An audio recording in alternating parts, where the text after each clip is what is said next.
Hoy vamos a ver la revolución china dentro de la Guerra Fría.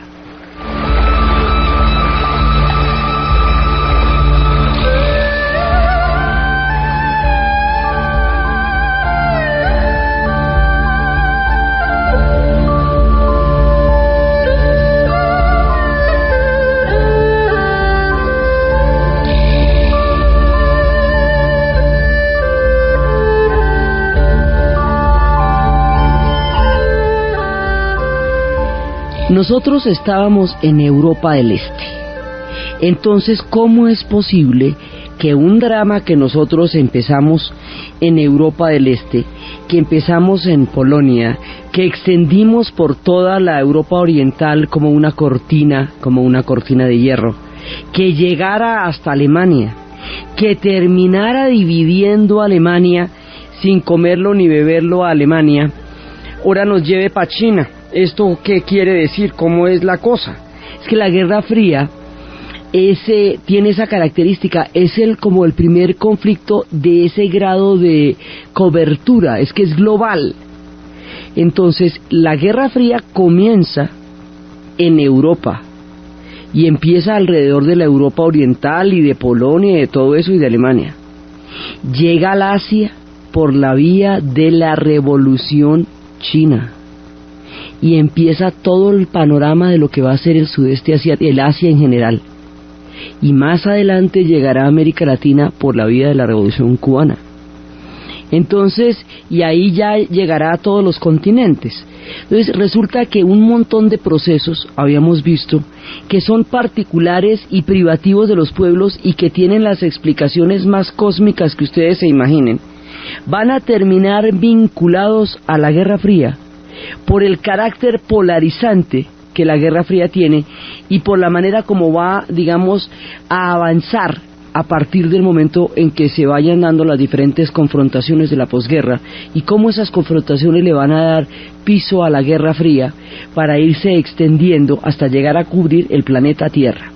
Entonces, el asunto de los chinos es un asunto completamente chino, casi no tiene que ver con nada, y va a terminar siendo uno de los ejes fundamentales de la Guerra Fría para que vos veáis, así es la cosa. Entonces, ¿cómo es que empieza? Digamos, vamos primero a ver cómo se desenmadeja y cómo estalla y cómo triunfa la Revolución China, para luego ver cómo es que la Revolución China se va a articular dentro del contexto de la Guerra Fría. Entonces, la China, con todo su esplendor y toda su formación y todos sus 1000 años y todos toda su trasegar histórico tan rico y tan maravilloso y que se inventaron la moda de andar a pie y todo lo que usted quiera son inventos chinos, ellos van a tener un orden histórico estable durante más de 1500 años, que es el orden confucionista. Pero después, en la dinastía Manchú, la última de las dinastías, esa dinastía no es china, o sea, los chinos como tal son Han, se llaman la raza Han por la dinastía Han. Esta última dinastía no es Manchú, no es China, no es Han, es Manchú. Lo que pasa es que mientras China funcionara, no habría problema con que esta dinastía fuera Manchú, pero el problema es que hay un momento en que China empieza a perder el rumbo de su historia, empieza a resquebrajarse, el orden confucionista se va a ver roto, y cuando el orden confucionista, esta cantidad de círculos que vinculan a todos los chinos entre sí, del soberano al súbdito, de los mayores y los menores, del hombre y la mujer, de los casados, de los hermanos, cuando toda esta gran complejidad de círculos concéntricos que funcionan como piñones, que son el confucionismo, se resquebraja, China no alcanza a dar una respuesta histórica frente a esa ruptura y el mundo se está modernizando. China no alcanza a dar el salto a la modernidad. Anteriormente China había tenido todas las crisis que normalmente pueden tener los pueblos, pero al estar aislada las podía solucionar ella bajo sus propios preceptos. En el momento en que el colonialismo empieza a extenderse por el mundo en el siglo XIX, ya no cabe el aislamiento como respuesta para un proceso de crisis. Entonces, cuando China se atomiza, se fragmenta y pierde el rumbo de la historia, Japón se ha fortalecido, se ha unificado y ha empezado el proyecto de modernidad de los Meiji. Inglaterra y Francia están en una voracidad impresionante recorriendo los mares. Alemania se acaba de crear como Estado Nacional y eso está con un ambarerón de imperios y de cosas. Entonces, en un momento dado, todo eso le va a caer a China. Y todo eso le va a caer a China al mismo tiempo. Japón, con la crisis de espacio vital, los problemas de superpoblación y las necesidades industriales para su proyecto de modernización, ve en la Manchuria, que es de donde estaba la dinastía que estaba gobernando, la solución a todos sus problemas, el de espacio vital, el de fuentes energéticas. Entonces se la toma, la invade y la va a llamar Manchukuo. Primero le va a quitar Corea. Ojo con Corea, que esa nos va a dar, en el siguiente capítulo, Corea nos va a dar que hablar. Primero, Corea estuvo durante miles de años vinculada a China. Japón se la va a quitar en el siglo XIX y empieza de así su proceso de expansión. Más adelante le va a quitar, es un proceso gradual pero bárbaro, y más adelante le va a quitar la Manchuria. Hay un grado de penetración de Japón en China desde 1898 que se va a completar con el incidente del puente Marco Polo en 1934, que es cuando ya oficialmente van a ocupar la China.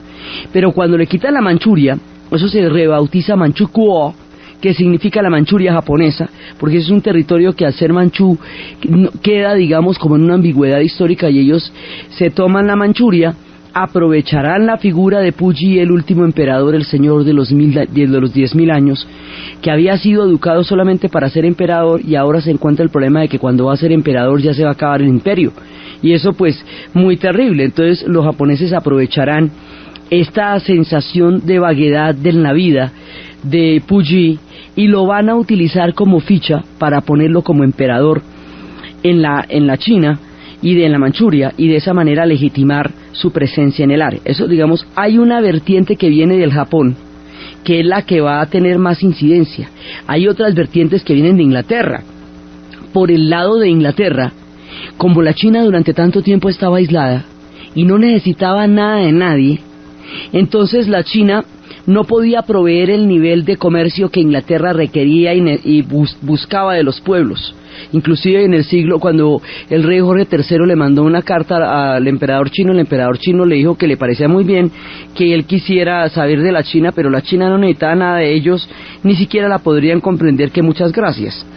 Entonces lo que van a hacer los ingleses es sembrar grandes cantidades de opio en la India, que van a llevar de contrabando a la China para generar un grado de adicción en la China lo suficientemente poderoso para que se establezca un comercio del opio a punta de enviciar a un pueblo, y de esa manera garantizar que ese comercio lo controlen ellos, comercio que además se hacía de contrabando. Entonces los emperadores, pues los chinos, lo mínimo que podían hacer era prohibir el comercio del opio, hombre, porque es que también... Entonces, al prohibir el comercio del opio, Inglaterra le declara la guerra a China, que esto es pelea de toche con guayaba. Y, o sea, esto no tiene comparación ninguna. Entonces, pues obviamente ganan la guerra los ingleses, porque dígame usted, cuando los ingleses ganan las guerras del opio, obligan a China a abrir los puertos, y así los puertos de Shanghái quedan... digamos, y de Hong Kong, ahí es cuando le quitan Hong Kong, ya los portugueses le han quitado Macao. O sea, todo el mundo va mordisqueando la China se va fragmentando, y ahí le quitan Hong Kong y le obligan a abrir los puertos. A medida que la China se va fragmentando y va experimentando lo que se conoce como la muerte de los 1000 pedazos, todas las potencias coloniales se van a hacer a ella poco a poco, y va a haber expansiones coloniales que van a generar un sentimiento de rechazo aterrador, porque el colonialismo, como veremos y como hemos visto, el colonialismo es como una tenia, se come toda la producción de un país en función del crecimiento de otro, y además lo desprecia, y además lo mira mal y le quita todos sus recursos. Había letreros en los clubes británicos que decían prohibida la entrada a los perros y a los chinos en China por favor. Entonces, bueno, y además una cultura tan supremamente poderosa, milenaria y maravillosa como la cultura china, que ya conocía la cerámica negra cuando los otros de porcelana negra, cuando los otros pueblos estaban en el Neolítico, que se había inventado todo lo que da por inventarse, y lo vengan a tratar de esa manera. Hay un resentimiento profundo de la dignidad en China, hay hambre, cantidades de hambre. Esa hambre se va a ver expresada en una migración de muchísima gente a los Estados Unidos, cuyos huesos estarán enterrados debajo de cada línea férrea del ferrocarril Trans-Pacific. El ferrocarril que une al Pacífico con el Atlántico está hecho prácticamente sobre los huesos del pueblo chino que murió en la construcción de esa obra. Entonces, en este momento, cuando las cosas están así, China se está atomizando, y cuando se está atomizando va a haber una rebelión, va a haber una búsqueda de una salida y una búsqueda de una expulsión de los extranjeros, pero nadie sabe cómo. Todo el mundo está viendo a ver qué se le ocurre. Hay una rebelión enorme, que es la rebelión Taipei. Esa rebelión es contra la falta de control de los manchú sobre la situación de China.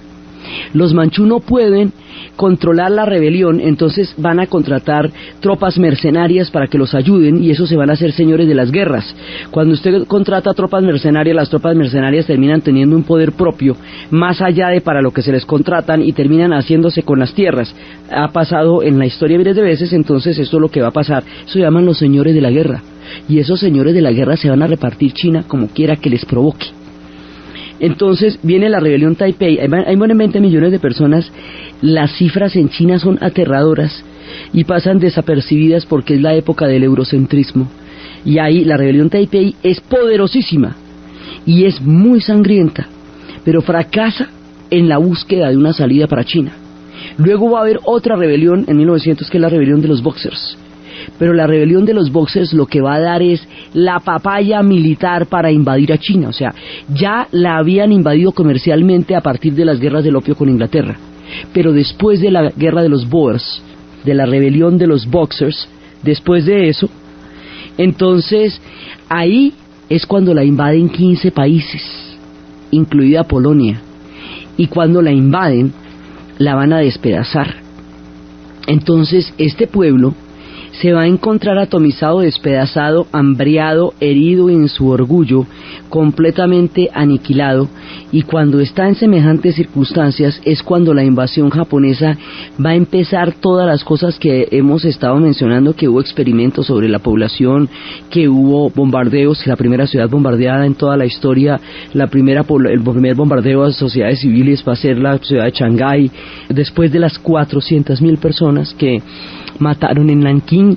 Digamos, va a ser una situación de abuso, de atrocidad, de genocidio, la que se va a practicar sobre China, aterradora. Esta situación va a crear una polarización y va a crear, digamos, es la invasión japonesa la que va a definir los bandos de China, que va a entrar en una guerra civil a propósito de la invasión japonesa, pero es precisamente alrededor de esto que se va a dar el punto donde China va a empezar a buscar y a encontrar su salida en la historia.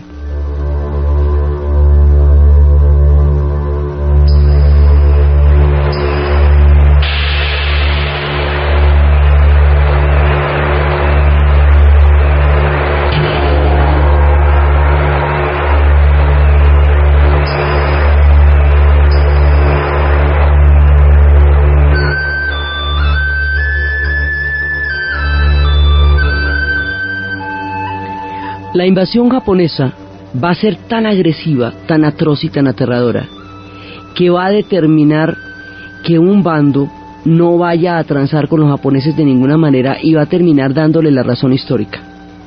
Y ese bando es el Partido Comunista. ¿De dónde sale el Partido Comunista?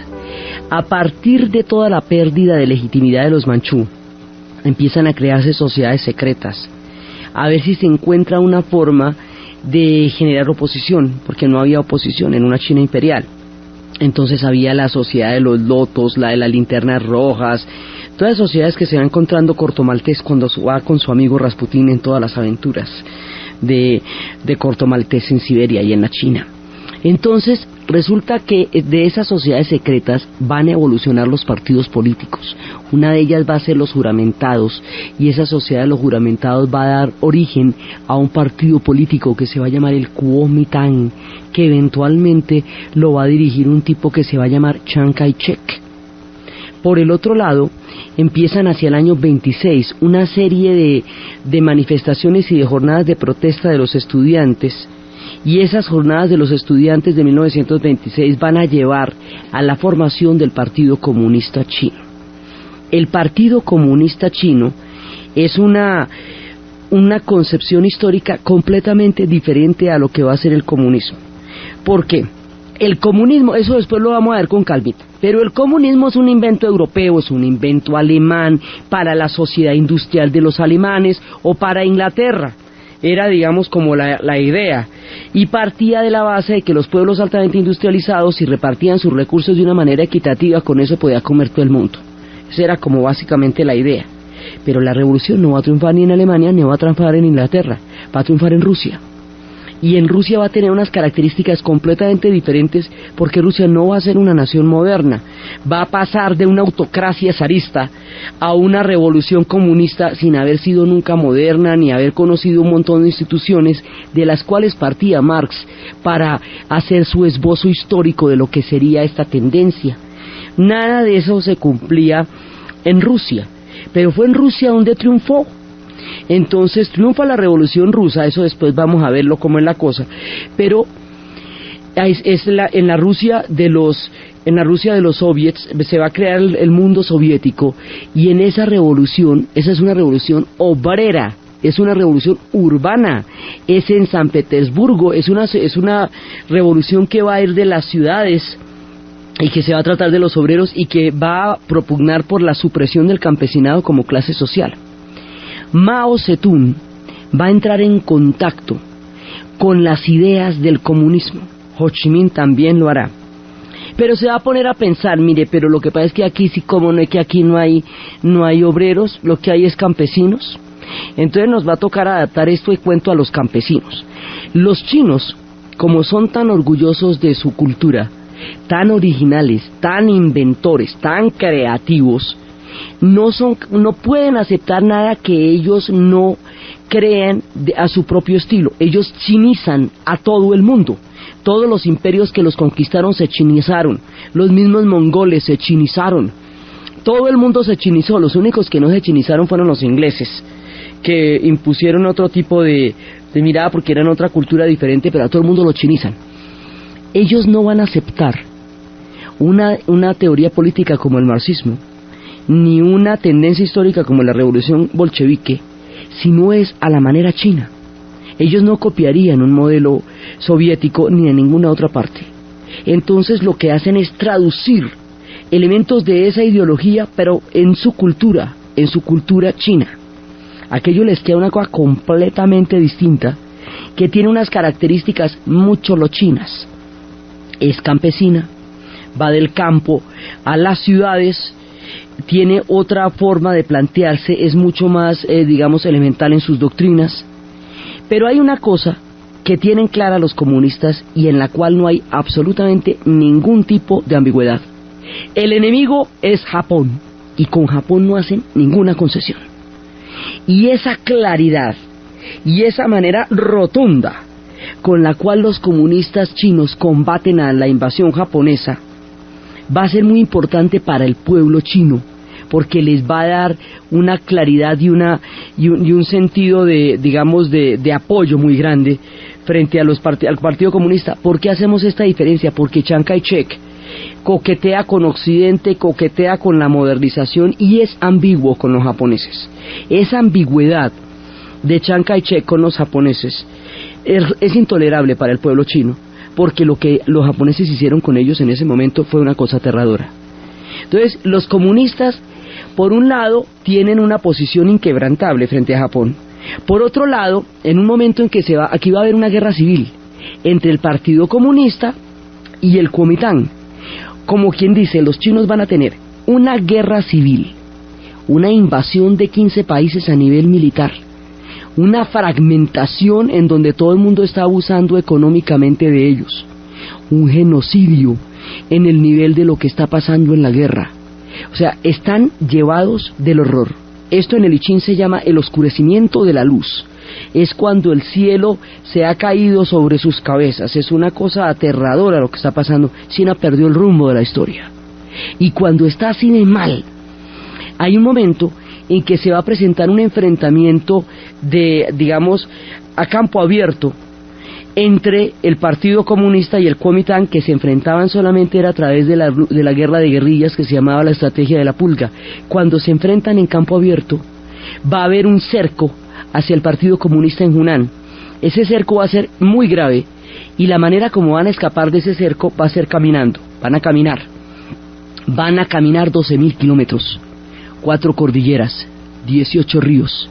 Van a caminar una distancia equivalente a la que puede existir entre México y Alaska. Y a eso se le va a llamar la larga marcha. Y la larga marcha va a ser el hito legendario, el imaginario más poderoso de la revolución. Y es en esa larga marcha donde ellos caminaban 180 kilómetros diarios, llegaban a las aldeas, expropiaban la tierra, se la daban a los campesinos y le echaban carreta a los campesinos y seguían adelante y enfrentaban las tribus salvajes y enfrentaban al Kuomintang. Salieron 80.000 y llegaron 20.000, 60.000 murieron en la larga marcha, 1934. Cuando esto sucede, y como los chinos aprenden es por el ejemplo, el Partido Comunista tenía una manera de comportarse que era totalmente, digamos, lineal entre la carreta que hacían y lo que decían. Había una consecuencia entre lo que ellos decían y lo que hacían que era muy, digamos, hacía que el campesinado les sintiera mucha fe. De esa manera van a lograr que 50 millones de personas los apoyen después de terminada la larga marcha. Ahí ya hay una marea histórica en movimiento y hay una decisión, y es en esa larga marcha donde la figura de Mao Zedong va a entrar a formar va a tener un papel hegemónico dentro de los dirigentes que estaban por tomarse la dirección del Partido Comunista. Entonces, cuando ellos ya llegan allá, ya hay un líder que ha atravesado toda esa marea y que tiene toda una leyenda detrás. Pero los japoneses siguen ahí. Los japoneses no van a ser derrotados, y no lo fueron. Los japoneses van a continuar en esta invasión, pero aquí es cuando las fuerzas de la sincronicidad del Tao van a lograr cosas absolutamente increíbles. Por eso después veremos, las revoluciones no son recetas, porque si fueran recetas eso es echándole un poquito de miseria, otro tanto de corrupción, y usted lo bate. No, aquí van a pasar cosas extraordinarias que van a permitir que triunfe esta revolución. Una cosa que es completamente increíble, y esa es toda la historia de que Einstein le mandara a los norteamericanos la inquietud de que Alemania podría eventualmente crear una bomba atómica, que los norteamericanos le paren bolas, que la desarrollen, que la experimenten, que la echen sobre Japón, que cuando lo echen sobre Japón, Japón se rinda incondicionalmente, que la rendición incondicional del Japón implique el retiro de tropas de toda el Asia continental, porque es que esto no lo hubieran podido lograr los chinos por sí mismos, porque no tenían las condiciones históricas para derrotar a Japón. Es una cosa tan extraordinaria, nunca vista, y que pasa por primera vez en la historia como la invención de una bomba atómica, y que caiga sobre el pueblo japonés, la que va a permitir el retiro de tropas. Y ese retiro de tropas es lo que permite que el Partido Comunista encuentre las condiciones para llegar al poder. Pero aún hay más. Está tan ocupado Eisenhower creando el mundo europeo de la Guerra Fría. La cosa se ha vuelto tan compleja en el continente europeo, con el asunto de Europa del Este, de la cortina de hierro, con el asunto de la división de Alemania, de la creación de las dos Alemanias. O sea, Eisenhower lo que tiene es oficio y cosas en que pensar. Como la geopolítica de Europa es tan compleja y tan definitoria del orden mundial de la posguerra, nadie le para bolas a China. Y como nadie le para bolas a China, China puede completar su proceso solita, cosa que no hubiera sido posible en otra época de la historia moderna, porque ya desde el momento en que el colonialismo llegó allá, era imposible que un pueblo pudiera aislarse del contexto mundial. China resuelve su asunto porque es que los europeos y los norteamericanos y los soviéticos y todo el mundo está ocupado en lo suyo, definiéndose el botín de Europa, y mientras tanto, 1, 2, 3 por mí, triunfa la Revolución China. Entonces, cuando triunfa la Revolución China, en ese momento, 1949, nadie entiende cómo es eso, ni de qué manera. Al triunfar la Revolución China, esto quiere decir que Mao Zedong va a llegar al poder, que el Partido Comunista va a llegar al poder, que el Partido Nacionalista, llamado Kuomintang, que era el que estaba presidido por Chiang Kai-shek, pierde la batalla en la guerra civil, y ese Partido Nacionalista se va a retirar a una isla, a la isla de Formosa, a Taiwán, y esa es la China de Taiwán, la China nacionalista, que es una pequeñita isla fuera del enorme mapa continental, y el enorme mapa continental, con sus 9 millones de kilómetros cuadrados y su inmensa cantidad de población, la mayor del planeta, se va a llamar de aquí en adelante la República Popular China. Y empieza una era completamente diferente en la historia de ese milenario país. Pero todo esto que estamos viendo tiene que ver es con China. Son asuntos completamente productos de la búsqueda de un nuevo rumbo.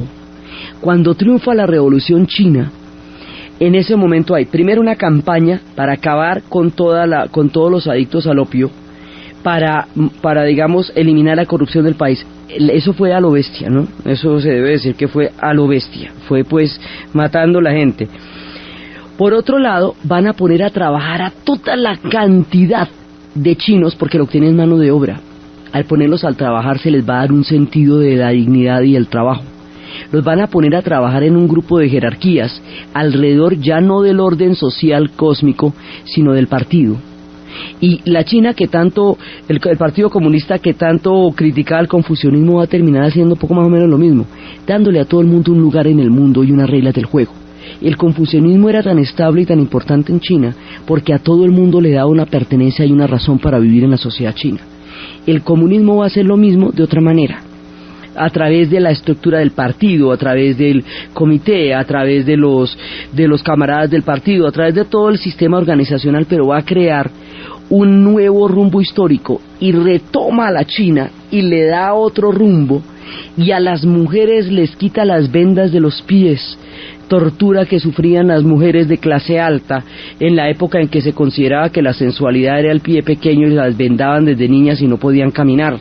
Y a las mujeres que estaban bajo el sometimiento aterrador de la suegra, las manda a trabajar y ellas pueden alimentar sus hogares, y de esa manera la suegra ya no tiene semejante dominio sobre ellas porque comen gracias al trabajo de estas mujeres.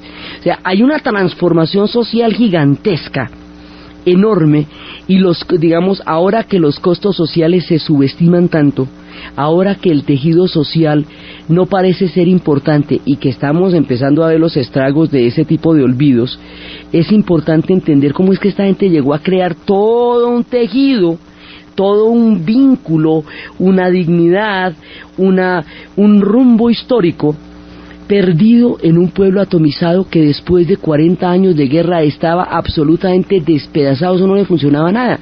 Entonces los 10 primeros años de la revolución pues son una locura, porque todo lo que hacen les funciona, porque crecen al 100, porque no había nada. Entonces a partir de lo que hacen cualquier cosa es cariño, porque eso estaba reventado. Entonces la Revolución China empieza a tener una gran aceptación dentro del pueblo chino, porque retoma el destino histórico de un pueblo que había perdido la ruta, que se había extraviado en la guerra, que se había extraviado en la guerra civil, que le había caído una guerra mundial, que lo habían atomizado las potencias y que estaba a la deriva. Ahora había encontrado de nuevo su rumbo.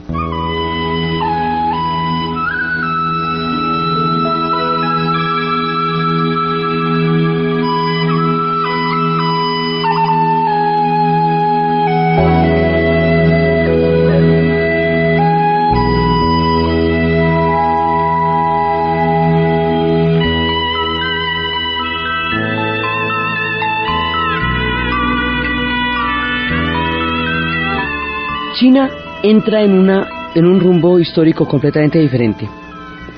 Pero esto es muy particular porque finalmente casi no tiene nada que ver con lo que eran las doctrinas originales del comunismo. No es una hija de la Ilustración como sí lo es el comunismo europeo. No viene de ninguno de esos lados. Viene a pesar de que esas son las influencias, viene de un lado completamente diferente, que es la interpretación muy particular que los chinos tienen del mundo, una interpretación tan sui generis que ellos tienen una lógica distinta de la de Aristóteles. Para ellos las cosas son y no son de la misma manera y al mismo tiempo. Ellos tienen otras leyes cósmicas, tienen otra mirada del mundo y otra percepción completamente diferente de la historia y del tiempo. En esa sociedad tan particular, tan específica, es donde va a triunfar una revolución de origen marxista. Pero por supuesto ya va a ser una cosa muy diferente. Entonces esa revolución soluciona un montón de problemas. Ha sacado, digamos, a los japoneses, pues ellos se han ido, pero esa tendencia a la que ha llegado al poder a partir de la salida de los japoneses, retomó todo el rumbo de este pueblo, y al retomar el rumbo de ese pueblo van para adelante y vuelven y cogen las riendas de su destino. Al tomar las riendas de su destino, estamos en un momento en que ya está declarada la Guerra Fría. En 1949, cuando triunfa la Revolución China, en ese momento ya toda la Europa del Este ha caído, ya se están formando las dos Alemanias, ya la Guerra Fría está declarada. Cuando la Guerra Fría está declarada, y ya está, en el año 48 y 49 ya está montada la Guerra Fría, en ese momento la manera como se va a pensar en China, con todo lo aislado, lo particular y lo único que es el proceso que acabamos de describir, como viene desde la era de los Manchú, como viene del Partido Comunista pasando por las sociedades juramentadas y los estudiantes y todo, esto va a quedar inscrito en plena Guerra Fría y va a irrumpir dentro de la geopolítica de la Guerra Fría de una manera tal que la Guerra Fría se extiende por esta vía al Asia. Entonces, cuando triunfa la Revolución China, se pegan una pellizcada Eisenhower y los pueblos de Occidente, las potencias de Occidente, y dicen, pero ¿cómo? ¿Y esto a qué hora, Sole? Cuénteme. No, pues mira, ahí fue pasando. Entonces, ellos ya tienen que trabajar sobre hechos consumados. La revolución triunfó y va para adelante. Y todo el mundo le cree y está en ello, y la gente está comiendo y la gente está saliendo de una miseria increíble, y ahora China tiene su rumbo. Entonces, frente a esto, ¿cómo lo ven los Estados Unidos y las potencias del otro lado de la Guerra Fría?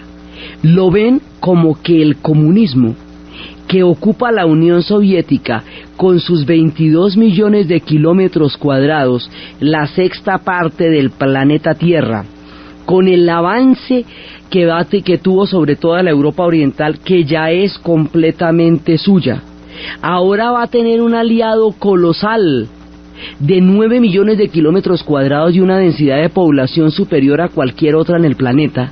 Entonces les parece que la amenaza roja se extiende sobre el continente asiático al mismo tiempo que se ha tomado la Europa Oriental.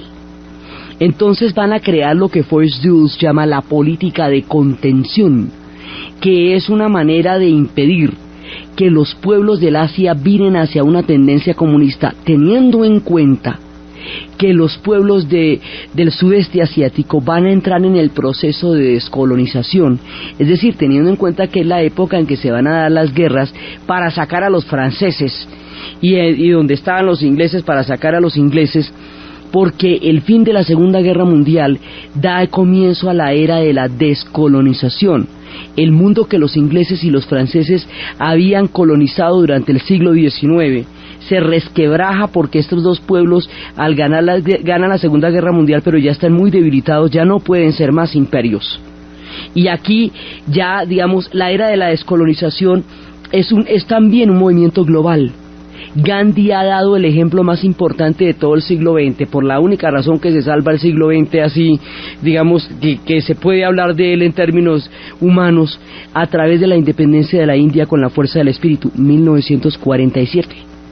Entonces ahora, cuando triunfa la Revolución China, y empieza a darse todo el proceso de descolonización que se está dando en la Indochina, que eso es inmediatamente debajo. Entonces, mire, la India se descolonizó de Inglaterra, la China se ha vuelto comunista, la Indochina se está descolonizando, todo parece salirse de las manos. Entonces, ahí, en ese momento, la bipolaridad de la Guerra Fría se instala en el Asia de diferentes maneras. Una manera que después vamos a ver es cómo parten el país de Vietnam y el país de Corea por el paralelo 17 Vietnam y por el paralelo 38 Corea, de manera que la parte norte la evacuaran de las tropas japonesas, la evacuaran los soviéticos, y la parte sur la evacuaran los aliados. Eso lo habían convenido cuando temían una rebelión de las tropas terrestres después de la rendición del Japón, porque como las tropas terrestres no habían sido derrotadas en batalla, se temía una rebelión de esas. Pero mientras están, digamos, repartiéndose estos países, a los que dividieron de la misma manera que dividieron Alemania, triunfa la Revolución China. Entonces, el triunfo de la Revolución China es una cosa completamente inesperada, porque la historia tiene unos golpes de mano que nadie se imagina. Por eso es que es tan fascinante, además, porque no es predecible. Todo el mundo puede hablar de las tendencias, pero vete tú a saber con qué sale ella. Entonces, cuando triunfa la Revolución China, el grado de pánico es general, porque dicen, claro, la Unión Soviética quedó con un aliado gigantesco, y debajo de ese aliado gigantesco hay un poco de pueblos que se van a descolonizar y que probablemente viren hacia el comunismo. Entonces hay que intervenir esos pueblos. Ahí es cuando a Japón pasa de ser un país invasor y un país derrotado y un país del eje a convertirse en un país aliado de la Guerra Fría y de los Estados Unidos, y de esa manera Japón se salva de todos los años de penuria que había tenido, porque ahora se empieza a volver estratégico, de la misma manera que la Alemania occidental empieza a convertirse en un punto de gran interés geopolítico para los Estados Unidos dentro de los bandos de la Guerra Fría, y la van virando hacia un país aliado, y de esa manera empiezan a incluirla en el Plan Marshall y a montarla dentro de todo el esquema este-oeste. De la misma manera, Japón también cambia su naturaleza de país ocupado y vencido para convertirse en un país aliado estratégicamente importante dentro del contexto del Asia. Las relaciones entre la Unión Soviética y la China no van a durar como una gran alianza por mucho tiempo. Eso ya después veremos que va a haber una profunda ruptura entre los chinos y los soviéticos, pero en el momento en que estalla la revolución y en que triunfa la Revolución China, no es previsible semejante ruptura. Entonces parece como que un bloque histórico colosal, gigantesco, ha entrado en el Asia y le ha dado a la Unión Soviética una ventaja histórica muy grande. La Unión Soviética no apoyó la Revolución China. Stalin estaba apostando a los dados entre el Partido Comunista y el Kuomintang, mirando a ver cuál tenía más fuerza, para ver a cuál le apostaba. Esto fue un asunto entre chinos. Lo resolvieron los chinos solos. Ellos salieron adelante en su propia historia con la ayuda del Tao y de las fuerzas que desencadenaron la derrota japonesa y todo eso, pero esto lo hacen ellos, y es un problema del confucianismo y es un problema del resquebrajamiento del orden social e histórico. Es un asunto muy chino. Sin embargo, en el contexto de la Guerra Fría, esto se va a convertir en el puntal geopolítico más espectacular de la llegada de la Guerra Fría al Asia. O sea, la Revolución China queda instalada por el contexto que se estaba dando y por la simultaneidad que se da con el avance de la Unión Soviética en la Europa Oriental, como otro de los focos y de los ejes alrededor del cual se va a dar toda la geopolítica de la Guerra Fría. La Unión Soviética queda regia y queda muy contenta con esta revolución, y ellos van a tener unos años de camaradería y después ya no. Pero en los años en que estos dos pueblos están juntos, para los Estados Unidos esto les resulta una derrota colosal. Fue como un golpe de mano y dijeron, pero ¿a qué horas pasó esto? El peligro amarillo, lo llamaría John le Carré en La gente de Smiley. Entonces los chinos entran a formar parte de la Guerra Fría, independientemente de que lo quieran o no. Les digo esto porque vamos a ver muchas veces en estos relatos cómo los pueblos tienen unos procesos particulares, unas historias propias, y cómo esas historias encajan dentro de la geopolítica de la Guerra Fría y al encajar dentro de un determinado contexto, entran a formar parte de este gran ajedrez. Y es así como este gran ajedrez se va a ir extendiendo hasta convertir el mundo en un tablero. Entonces la Revolución China, que viene de otro lado, tiene otros orígenes y tiene otras historias, nos va a venir en el momento en que la Guerra Fría se está instalando y le va a dar todo un peso a la importancia geopolítica del Asia, y se va a llevar en la confrontación del escenario europeo al escenario asiático. Y de esa manera la Guerra Fría no solamente se desplaza de eje, Europa Oriental sigue siendo importante, siempre lo será, pero con el triunfo de la Revolución China la atención de la Guerra Fría se sitúa en Pekín. No solamente se sitúa en Pekín, no solamente se desplaza la atención del eje de la Guerra Fría, sino que se amplía, se extiende a medida que un nuevo grupo histórico vaya a entrar en una situación que la Guerra Fría necesite intervenir. Ella se expande. Entonces, con esto se va a expandir la Guerra Fría al Asia. Y la expansión de la Guerra Fría al Asia, la posición en que en ese momento se encuentra la Unión Soviética, la potencial amenaza que China significa para los Estados Unidos y el bloque occidental, va a determinar de una manera contundente los destinos de dos países, de Corea y de Vietnam. Entonces, Corea y Vietnam se van a ver metidas en todo este gran ajedrez, en todo este juego de Risk, por la vía de la expansión y del traslado de la Guerra Fría al Asia, con el triunfo de la Revolución China.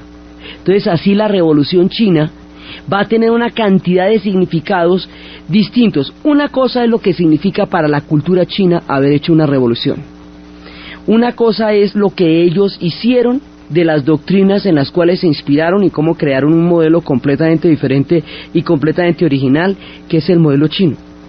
Otra cosa es lo que el mundo va a entender por la Revolución China, porque las revoluciones siempre tienen dos etapas: los hechos y los ecos, digamos. Una cosa es lo que las revoluciones son por dentro, y otra, la manera como el mundo las contempla y las percibe. Eso es una cosa. Y otra, lo que significa la Revolución China en el escenario de la Guerra Fría que se está montando en el Asia. Entonces, esta revolución tiene una cantidad de significados a muy diferentes niveles.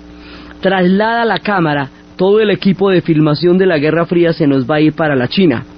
La China va a estar incluida en las películas de espionaje, y los chinos también van a estar metidos, entran a las miniseries de malos también porque son comunistas, y los van a meter allá. Y esto hace que el destino de Corea vaya a quedar inmerso en una situación geopolítica gigantesca que no depende de Corea, que Corea no controla, y que la va a llevar a ser el escenario de una de las primeras grandes confrontaciones de la posguerra, que va a despedazar a este país y que lo va a involucrar con el destino chino, con la influencia soviética, con los norteamericanos, con las fuerzas de la ONU y hasta con el Batallón Colombia, porque hasta colombianos fueron a pelear a Corea. Entonces, a partir de todo esto, empiezan a estallar los otros focos de conflicto en el Asia. Uno es Corea, y más adelante va a estar Vietnam. Pero primero está Corea en el contexto de la Guerra Fría. Vietnam ya está en una guerra de descolonización fuertísima para sacar a los franceses, que volvieron a meterse en Indochina después de que los japoneses, se han retirado las tropas de los japoneses, volvieron y se metieron. Entonces los vietnamitas dijeron, hay que sacar estos manes otra vez de aquí. Bueno, háganle pues. Entonces estaban los vietnamitas sacando a los franceses mientras tanto. Eso lo dejamos ahí. Pero el siguiente foco va para Corea. Corea se va a ver metida por toda esta complicadísima interrelación geopolítica en un escenario de confrontación de la Guerra Fría. Y esta va a ser la primera, digamos, la primera batalla en el sentido bélico estricto de la palabra. De las dos fuerzas, es la primera vez que se van a encontrar en un campo de batalla propiamente dicho, porque como estas son guerras de influencia, de espionaje, de información, de entrar a infiltrar una sociedad con otra, uno de los momentos en que va a haber una confrontación directa de este-oeste va a ser en la guerra de Corea. Entonces, la historia de la guerra de Corea, cómo de ahí se va a derivar el macartismo y la cacería de brujas en los Estados Unidos, y el papel que China juega en la guerra de Corea, el retiro de MacArthur por fatiga de MacArthur, el papel de la Unión Soviética y cómo se va complicando el Asia en la geopolítica de la Guerra Fría, es lo que vamos a ver en el siguiente programa. Entonces, desde los espacios de los ríos y las cordilleras de la larga marcha, desde los pueblos fragmentados por el colonialismo, las guerras mundiales, la guerra civil, los tiempos de oscuridad, hasta el momento en que la China encuentra su rumbo histórico, y cómo al encontrar su rumbo histórico queda inserta en el corazón de la geopolítica de la Guerra Fría. En la narración, Diana Uribe; en la producción, José Rodríguez. Y para ustedes, feliz domingo.